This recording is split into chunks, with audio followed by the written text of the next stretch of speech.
Hello, Dr. Dyke Drummond here at the home of thehappymd.com in beautiful Seattle, Washington. Welcome to the latest episode of the Physicians on Purpose podcast. Tools so you can recognize and prevent your own burnout. Stories of burnout put to its highest and best use, and wellness leadership strategies. Everything you need to be a physician on purpose.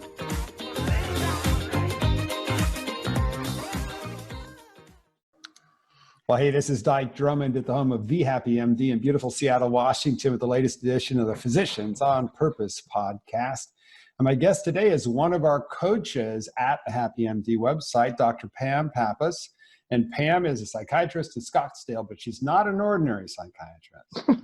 She's much more than that. So, Pam, tell before we get started on the topic for today, and the topic for today is going to be the battle between self-compassion and the prime directive of the patient comes first, or something like that. So Pam, tell us a little bit before we get started about the special characteristics of what you practice. Well, the work that I've been through, I guess, is having been burnt out in about every work environment that I've ever been in. So that's part of my call to arms on this thing. But besides being an academic psychiatrist for a lot of years and caring for medical students and residents and multiple attendings as a psychiatrist, I also branched out and grew into integrative medicine. And so the idea is that what is healing and how does that apply to psychiatry? And the funny thing was, when I was in training, psychiatrists were not really talking about healing. Where I learned about healing was from my surgeon colleagues. Oh yeah, cut a hole and it's going to heal. well, they were real interested in whether it would or not. Right. But the psychiatrists, well, whatever.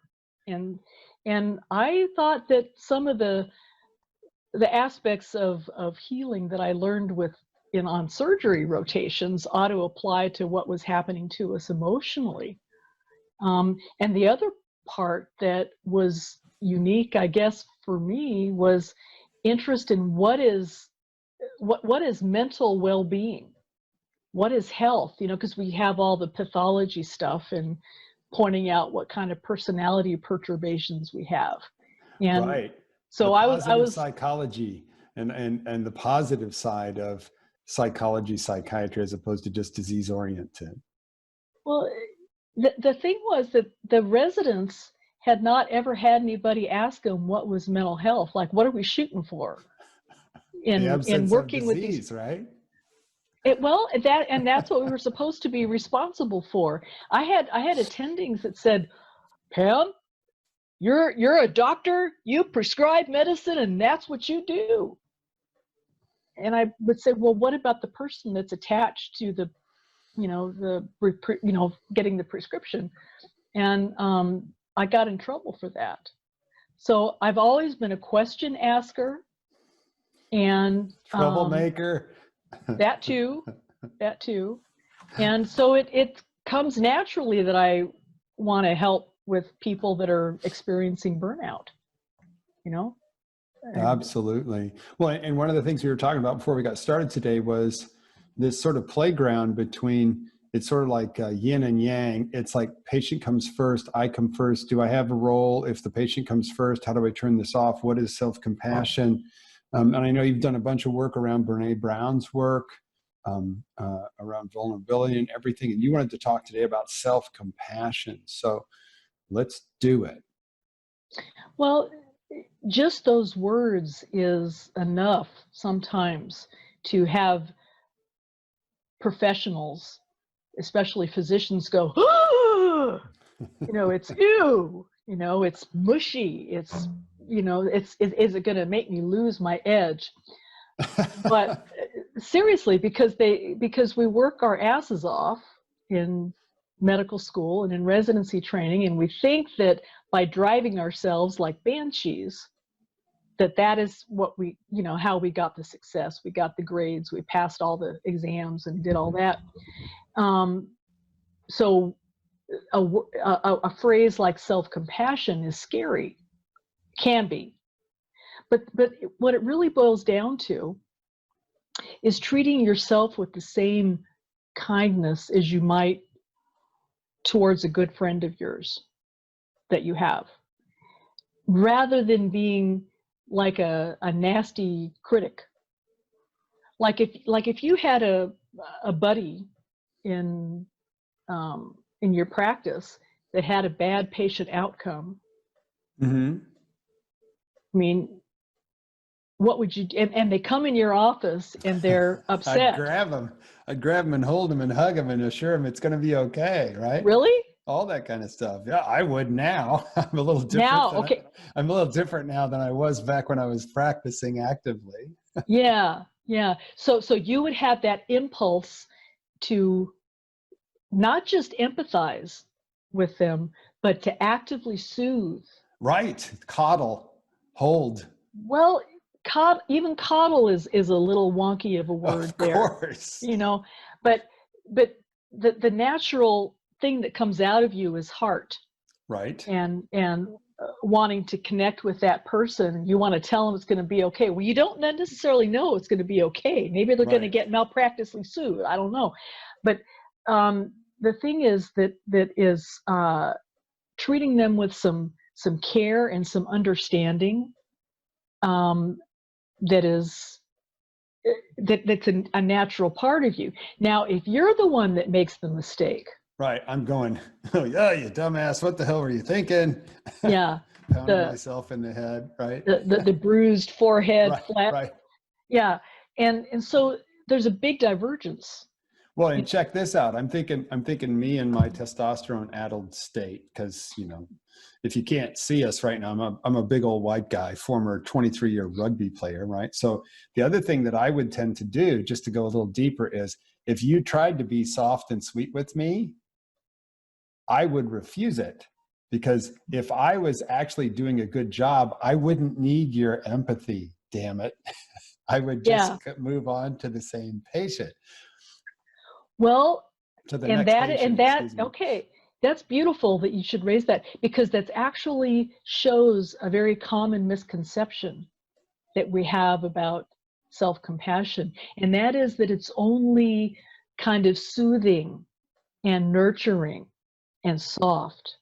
But there is also a yang form of self-compassion, in that in order for you to know that something's gone awry or something is upsetting you or causing you suffering, you can't be numb to that. Right. And in order for you to do something about it, you have to first go, oh God, this hurts.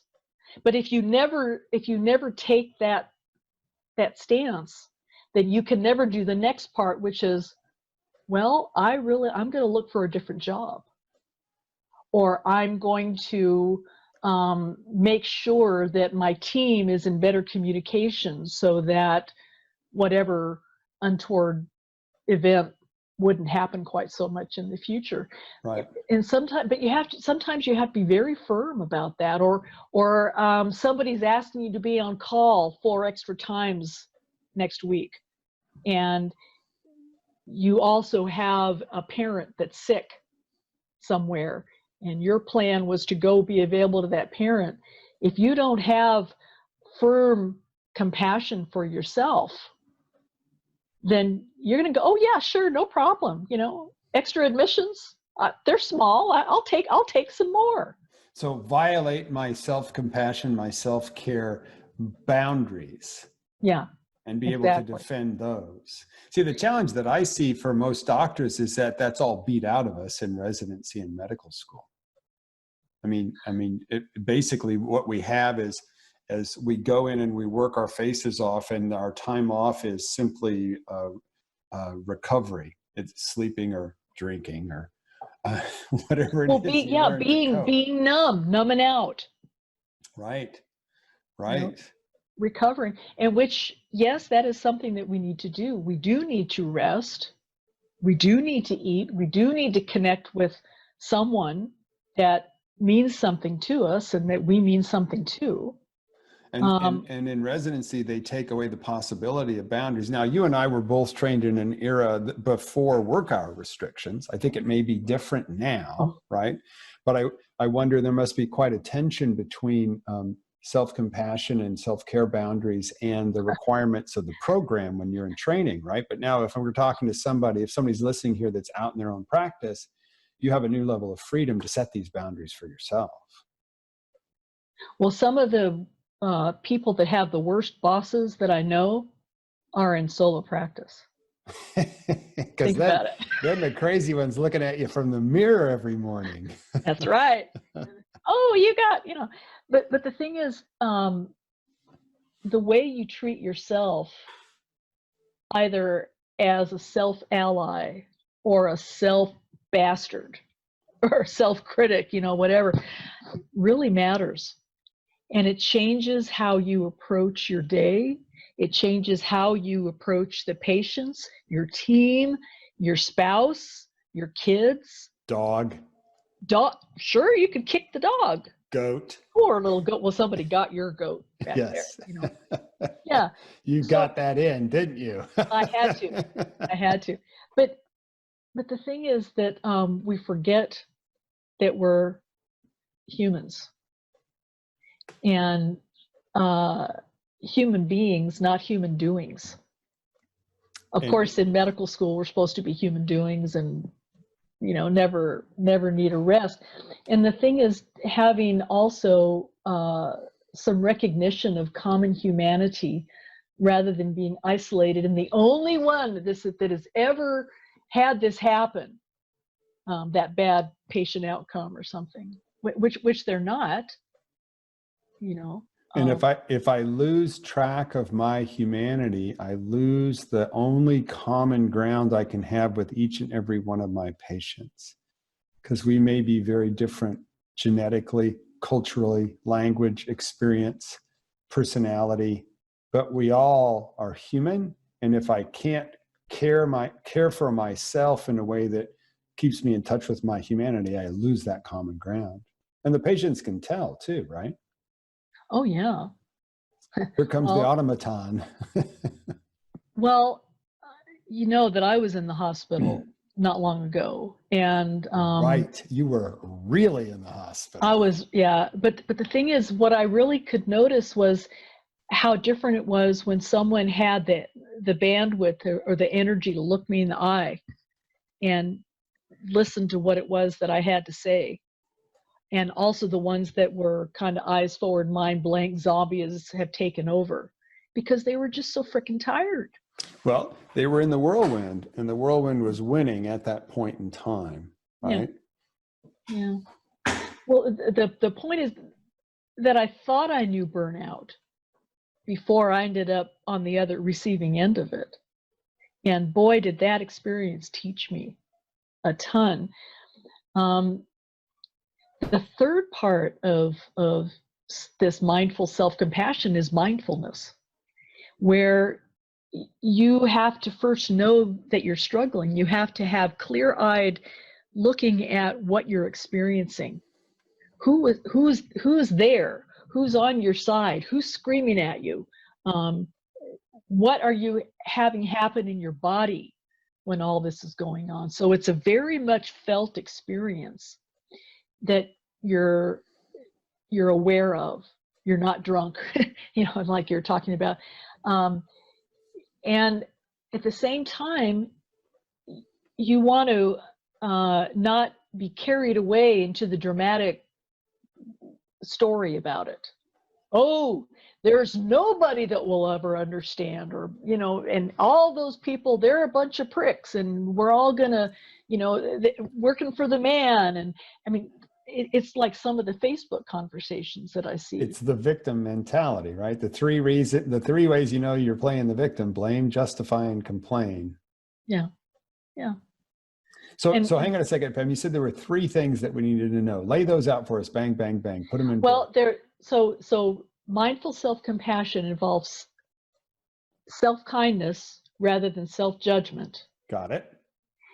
common humanity versus versus isolation. Okay. And then the third one is mindfulness versus over-identification. Awareness of what's going on from an observer self rather than becoming the victim and Yeah. and the man. Well, but you have to experience it, so you're participating, you're Right. aware of it, but then you're not letting yourself get carried away. Right. So that mindful self-compassion actually makes you clearer about what is happening rather than over nurturing or, oh, you poor baby. That's what people are worried about. This Right. is Get away from me. If I needed that, I'd ask for it. Well, And I wouldn't ask for it. I wouldn't want it either. So one of the things that I teach that seems to make a big difference about this mindfulness, being aware of what you're experiencing, but not becoming over-identified with it, not sliding into the victim mode, is the concept of naming your emotion and not becoming it. Well, that goes right along with the neuroscience, actually, because say when we're extremely fearful, and our amygdalas are running away from us, with us rather, if you can step outside that whirlwind in some way and kind of look at your experience and say, oh, Fear. it's fear. This is a fear right now, or I'm panicking, or my heart rate's going fast. Right. You've been hijacked, right? And now you're stepping out to see it. But once you name it, you're bringing in the whole frontal cortex rather than just the amygdala. Okay. The frontal cortex could be freaking offline, but when you use it like that, by naming the emotion or the experience, it's like, oh, I'm more than this thing that's got me by the you-know-whats. Nice. Short and curlies is what we usually say in England. So, so it's interesting that the situation in which I do the most coaching about name your emotions, don't become them, is when I'm talking to doctors about how they shouldn't get super angry in front of their boss. When they're noticing hypocrisy. Well, except in that situation, they probably are having a lot of anger. Well, yeah. And then different personality styles will be more prone to certain tweaks than others, and that's another part of what I do. But I think that the self-compassion can really do a lot for our demeanor. And it isn't like self-compassion or compassion for myself versus the patient. Right. Because if I can chill myself a little bit and let myself be myself with myself, then I can hear a lot more of what that patient's trying to tell me than I could otherwise. Yeah, it's not a zero-sum game. It's not like if I give some compassion to me, there's less for others. Well, I think that's probably what people are afraid of, or that it's going to be a situation like that, or you're going to be selfish if you do that. But you think about, if you're trying to guard from being blamed, and you think that the patient is mad at you about something, I mean, how well are you going to be able to listen to that patient actually tell you something that isn't working in your therapeutic regimen that you have devised? Right. And so if you really want to be able to become an open listener and actually do your job a heck of a lot better with your patients, you're going to practice some self-compassion or learn about it. And even though it probably gives you the heebie-jeebies just thinking about it, but maybe there's something to this, and there's actual research that at another time I could tell about, but it's not just pulled out of the air.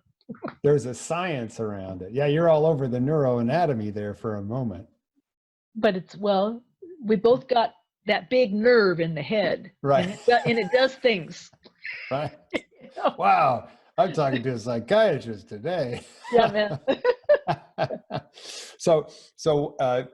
I sort of see it too, is that there's an emotional range that's beaten out of us in our training, an emotional a pendulum like of intensity of emotions that we can feel or recognize without numbing or overloading or frying our circuits. And as we notice our own emotions, our own self-awareness, our own mindfulness, we can begin to become more emotionally intelligent with our family, with our primary relationships, with our patients. It increases our ability to recognize emotions in their native state and maybe develop new, if I'm feeling tired or I'm feeling neglected or I'm feeling sad, I can start taking care of myself rather than stuffing those things like I had to during residency because there just wasn't place for it.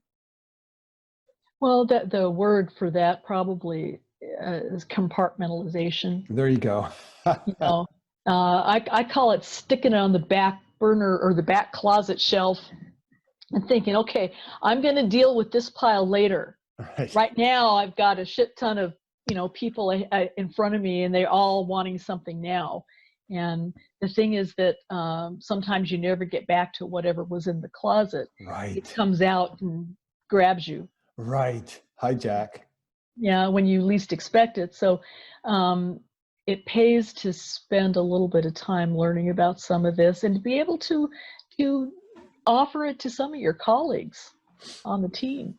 Well, and I would also say that this is one of those situations where being able to reflect on what's in your emotional back burners, to be able to reflect on your experience, sometimes takes that regular rhythm of stepping out of the whirlwind. So I think you journal. I know that I journal a lot. Journaling is one way to do it. There are lots more. But if we just go to work and come home and recover and go to work again and have no reflective time, no time outside the whirlwind to think about the experience of what we're going through in our lives, that's where things start to get kind of weird. Mm-hmm. It's funny. I sometimes don't know what I'm feeling until I write it. Nice. I'm sure that that's true for me too. It's like, oh my gosh, that's what this is. Yeah, and maybe it's a blog post, but you go, oh, here's that experience. That's one that came out of the closet from the back shelf, and that was like 10 years ago, Yep. And then one of the things I sometimes do is I write with that part that is feeling the emotion. Hey, angry guy, what's up? Have a conversation back and forth. Mm-hmm. Active imagination. Yeah. Well, there's all kinds of ways to do this, but you have to have some care for yourself the way you would for a friend. Right. And not be, I guess it's a nice way of saying don't be an asshole, Right. To anybody, including yourself. Yes. Okay, there's the lesson for the day. Don't be an asshole to yourself. Well, and I'm thinking too, when you said if somebody came in and they had a bad outcome and I was feeling bad for them, then I'd grab them, hold them, hug them. I guess at this stage in my life, I'm 62, old white guy. I'm thinking about a little child who stubbed their toe. It's like, come here, let me hold you. I'll make it better. But that's kind of like a coddling. Yes. I mean, and I hear you, but that's not how we want to be treated. Not always. Well, even as a friend, I would feel kind of infantilized by that. I mean, I would want you to hear me and to care. Sure. Oh yeah. But I mean that part, I would probably give you a 3-finger salute. Right. Well, and that's my urge, right? To have you feel comforted. That's the way I describe it. But yeah. I guarantee you in the moment, I wouldn't behave that way. Well, no, but what you described was exactly what doctors fear about what they think self-compassion is versus what it actually is. Right. And so that's really an important distinction. I'm glad that you brought that up. Well, it's like as a coach, you and I are both coaches, and we're listening to doctors tell us these stories about some of the terrible things that they have to go through. And it's like, I just want to reach through the phone and hold them, right? Mm-hmm. The urge is there. The desire is there. You can't do that. You aren't going to do that. But it's like, wow, there is just some situations that we get into as light workers that are just incredibly painful. And the reflex that someone else might have to take some time off and to take care of themselves and to do something nice for themselves. We have that is not on our front burner when it comes to how we deal with this. Mm-hmm. But that's part of the notion of having a soft front and a strong back, and being willing to do what you need to do to tend your resources. Yep. Because they're precious. Yep. They are. You can't give what you ain't got. You got to turn the patient comes first off sometime and take care of yourself. And what was our phrase again? Don't be an asshole to yourself. Yeah, well, that's really simplified. Well, but then if you are not an asshole to yourself, it's less likely you're going to be it to anybody else either. Nice. Cool. You know? So there's an opening conversation with Dr. Pam Pappas, who's one of our coaches at thehappymd.com. Now, just a quick note about coaching. What is that? Coaching takes place over the phone or on Zoom. Our first call with all the coaches is free. It's called a discovery session. And if you go to the website, thehappymd.com, and hit the coaching tab, you'll see all the bios of Dr. Pappas, Pam, and everybody else that's in our coaching group. We meet a couple times a month just to share best practices. And if you want, you can push Pam's button and schedule a discovery session with her. Thanks, Pam. Well, thank you. I've had a good time with you. Let's do it again. I want to hear all the neuroscience of this stuff. Yeah, well, we'll have to get back in the whirlwind and come out of it another time. Right on.